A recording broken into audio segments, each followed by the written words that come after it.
My name's Laurie Thorlakson, and I am a political science professor at the University of Alberta.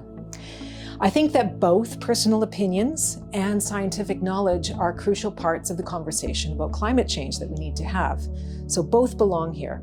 There are both facts and values involved in our conversations about climate change. And now the trick is not to confuse the two. So for this, we need solid science, which we already have. We need solid journalism, which we must defend and be able to recognize. And this is tricky in the age when our news comes at us over the internet or through social media. And we also need a commitment to public debate and to politics that is grounded in solid information and not misinformation. And so we have facts about global warming. The science is settled, and there is a scientific consensus that climate change is real, that it is caused by human activity, and these are not matters of opinion.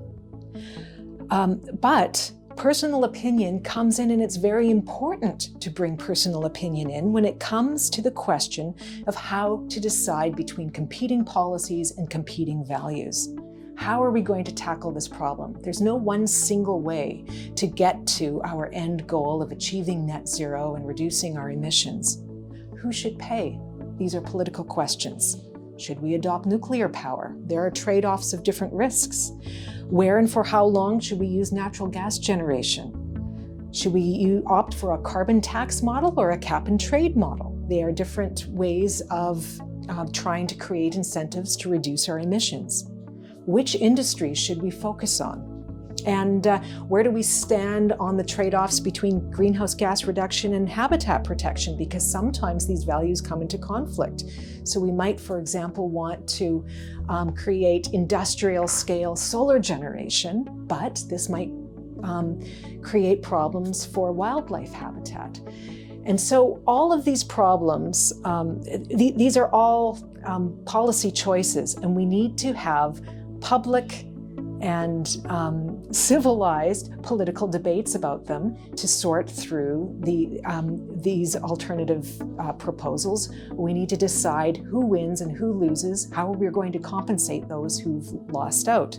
If you look around the world right now, you'll notice that we are entering into this age of climate backlash. There are lots of protests, mostly about the cost of living impacts of various climate measures. And so in Europe, there are yellow vest protests, and farmers are blocking roads because they are protesting the impact of increased costs and regulatory constraints that climate policies have imposed upon them.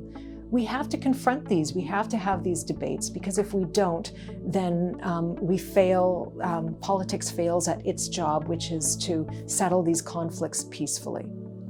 And so science and values both have a place.